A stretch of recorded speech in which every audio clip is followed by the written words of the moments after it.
Good morning and welcome to Valley Views. I'm your host, Glenn Edison. We're certainly glad to have you today.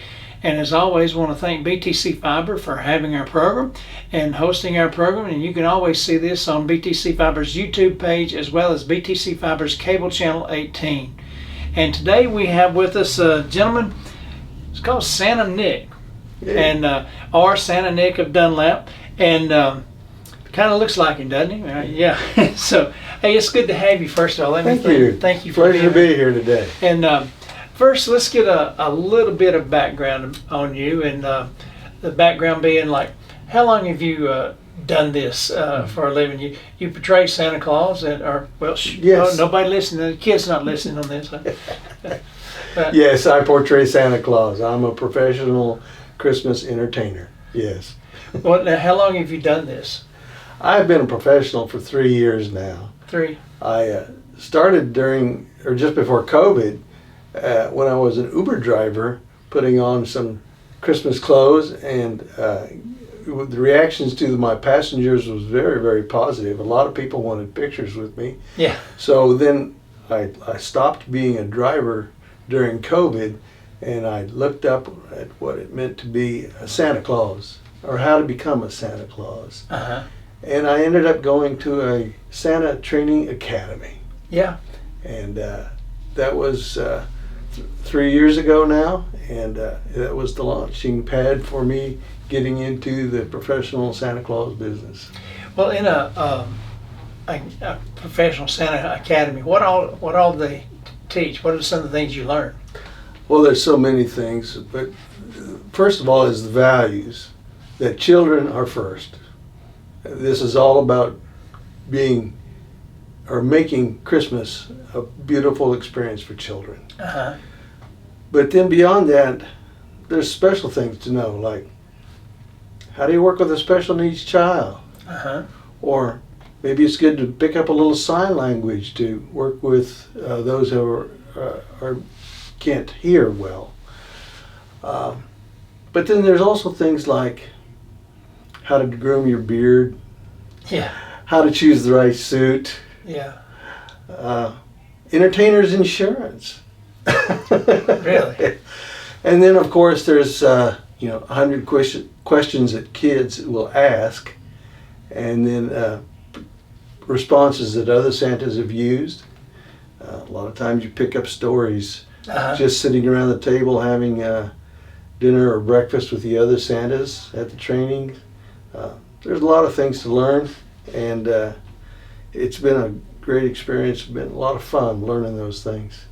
Well, and of course, all children are just like adults. They're all different. Yeah. And some come up, they're happy, and some are not happy when they sit on Santa's lap. Yes. You generally find that the 2-year-olds are the hardest. They're just as scared of anything that's strange. 1-year-olds, of course, they're, when I hold a 1-year-old, it's just like I'm a car seat. Yeah. Yeah. I'm just holding the baby. Yeah. But for other children that are starting to believe in Santa and the magic of Santa and of Christmas, it's a really neat thing to be able to interact with children like that. You know that they trust you, Mm-hmm. and that you can be open to anything they have to say. You have to be a good listener to be a good Santa. Uh-huh. And I think that's really the crux of it, is to be a kind, gentle, loving, listening, non-judgmental person that a child can trust. And then they can tell you anything. Of course, they tell you what they want for Christmas.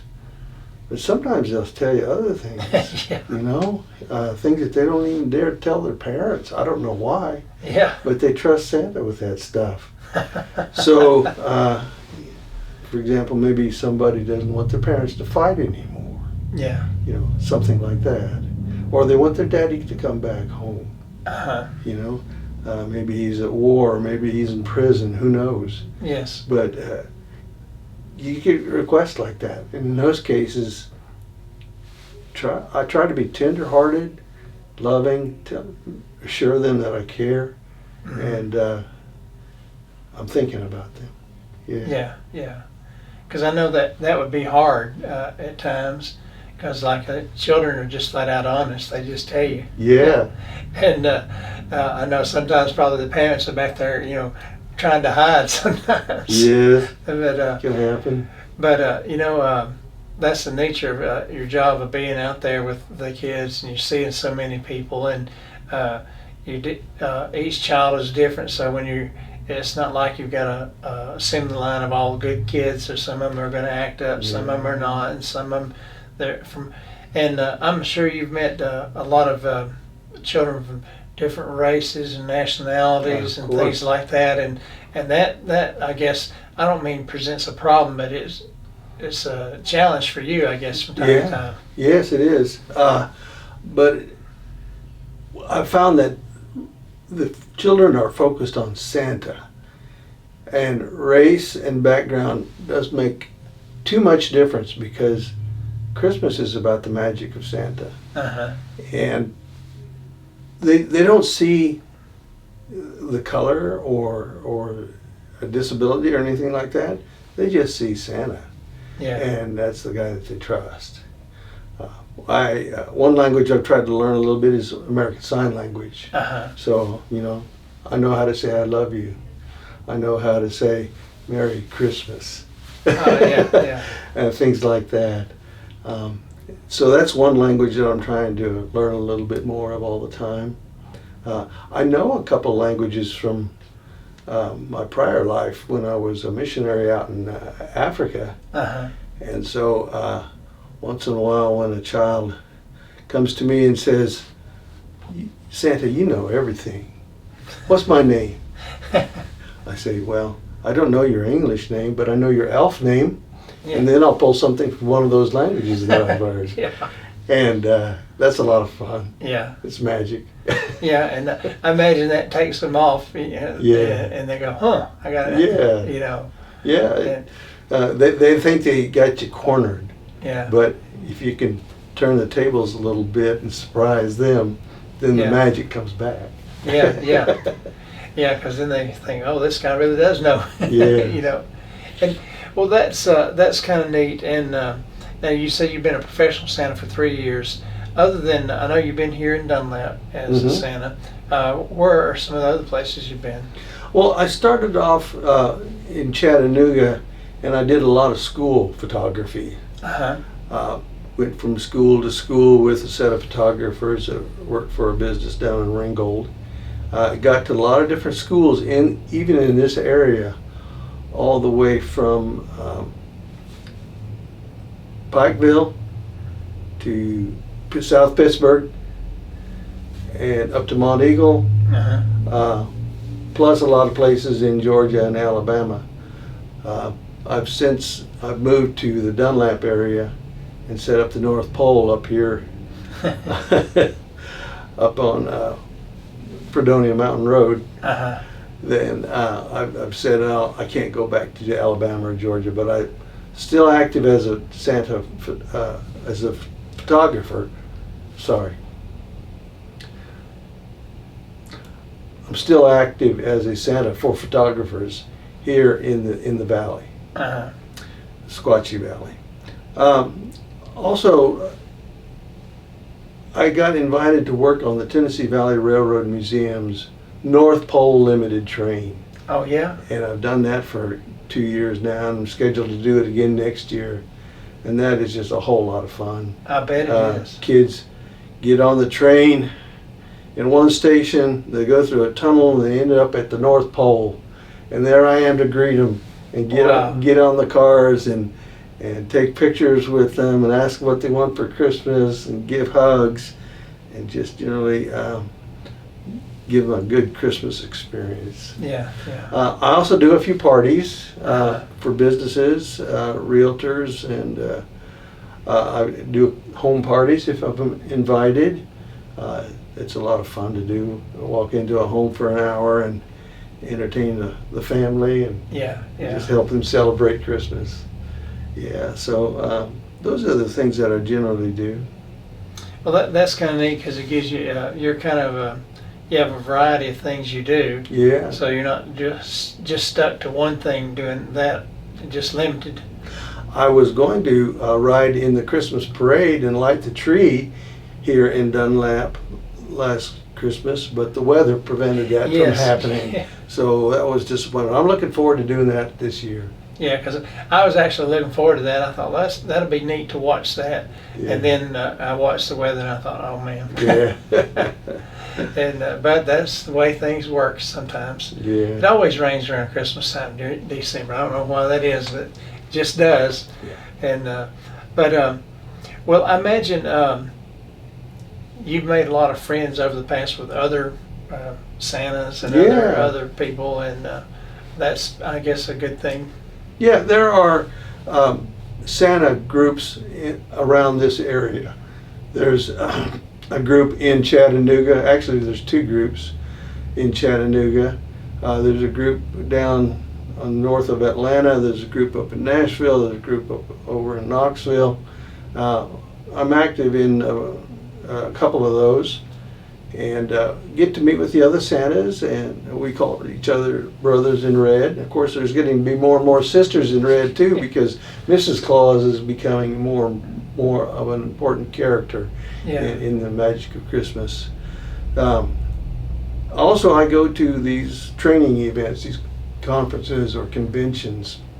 Just got back from one in Memphis of the International Brotherhood of Real Bearded Santas. Really? Yeah, there was about 350 or 400 of us there, as well as probably 100 Mrs. Clauses and elves. And we had a good time not only going to workshops of some of the better well-known Santas, but also just meeting each other and sharing stories and growing in our knowledge or affirming what we already know. Right. Yeah. And I imagine that, I guess the best part of it is the children and getting to relate with them. Oh yeah, it's all about the children all the time. Well, now with changing times, and this is kind of a negative, I guess, but I guess now you're more aware of security issues. So now, if you're out in say a mall or something where things could go south real quick. Yeah, well, that's one of the reasons we have entertainers insurance for the liability, but also we're learning to be more careful in how we address people. Don't always focus on a specific gender, just focus on the person instead.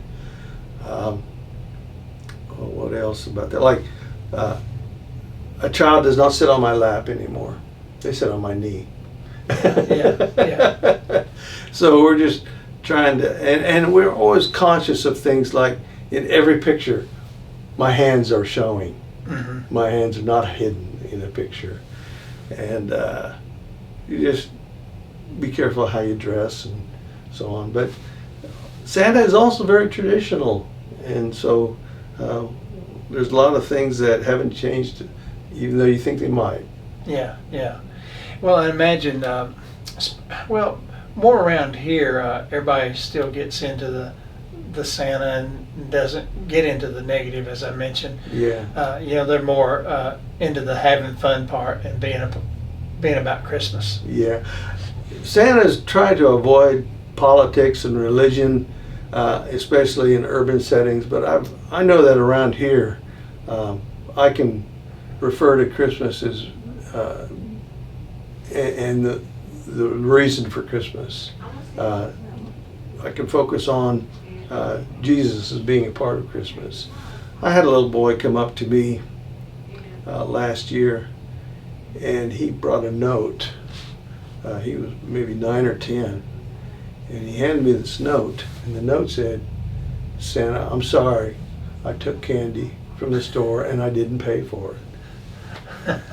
And he was so sad and felt so humiliated. And I said to him, "Son, I know Jesus. I work for Jesus. Jesus forgives you. I forgive you. And you are definitely on the good list." Yeah. So that's just part of the joy of being a Santa. Yeah, and you have to, with being a Santa, you're relating with everybody. So one minute you're relating with one certain person or a type of person, then you're relating to another. So you really have a lot of multiple skills because you're constantly having to switch from back and forth to. Well, the main thing is to be kind and non-judgmental, and listen to the kids when they talk, and be willing to entertain them a little bit. You know, I got a couple magic tricks I can do. I've got stories I can tell, songs I can sing, and just in that way we overcome any of the barriers, because Christmas isn't about what divides us. Christmas is what unites us. Yes, and that's of course a good way. Well, a good way to look at it, and helping bring people together at a time they need to be brought together. That's right. And I know probably you've probably come across some children maybe from poor families who didn't or weren't going to have the Christmas that maybe the others have, and that's tough. I know. You know, on Christmas Day for the last 3 years, after all the season was supposedly over, my wife and I will go back to Chattanooga to the streets, and we'll try to find some children and homes where we know that they probably didn't go to the mall, or they didn't go to the train, or they didn't get invited to an office party, you know. And we'll spend an hour or so in a low-income neighborhood just trying to hand out stockings and taking pictures and just showing how much Santa can love everybody. Yeah. And so we try to make sure that those families, well, at least some of them, will get a touch of Santa. Have you ever been a part of the? I know the Rescue Squad here and the Lions Club. They do their annual at Christmas, the toy drive and their food drive. Have you ever been a part of that? I just moved to Dunlap last summer, and so I'm catching up on all those things. I would love to be a part of those things if I could work it into the schedule. And I would really want to be a good Santa for Dunlap and the Squatchy Valley as much as I can. I did have the opportunity to be Santa for the Omni Rehab special needs kids. Yeah, we had a great party. It was so much fun. We got some children who are normally very shy to come up and sit with Santa and get a gift from him. It was a special night. Well, I know locally with the drive I was telling you about with the Rescue Squad and Lions Club, they serve over 600 families last year with food and toys. And, I'd be glad to do that. I have to confess that it'll have to be during the weekdays. My weekends are already all booked for this coming season. I think this year that it was either on the 23rd or 24th. I can't. I'd have to go back and look. But whatever day that was, I think Christmas was on a Sunday, so they did it was either a Saturday or Friday. Okay. Whatever I can't remember. But well, maybe I should make myself known to them. Contact the Rescue Squad. Michael Scoggins. He works at Black Cat Tire. Oh, okay. He's the captain there. Okay, very good. But well, is there anything else you want to tell us that you experienced with your experience as a Santa? It's the best job I ever had. Yeah. It's an opportunity to share with so much joy and love.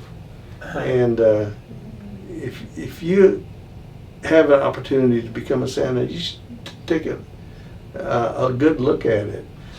There's never enough Santas for the season, and you can get good training at these various Santa schools. There's one that I like in Atlanta. There's another one every other year in Gatlinburg.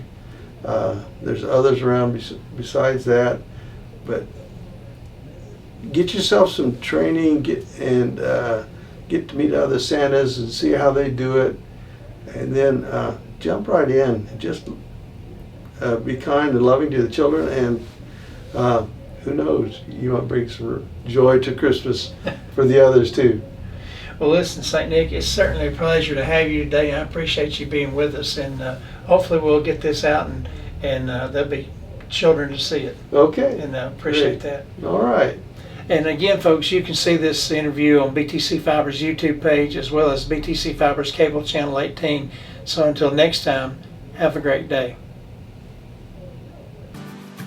Hey everybody, this is Glenn Edison from Valley Views. We appreciate you watching our shows, and we would like for you to like, share, and follow us on Facebook, as well as like and subscribe to our YouTube page.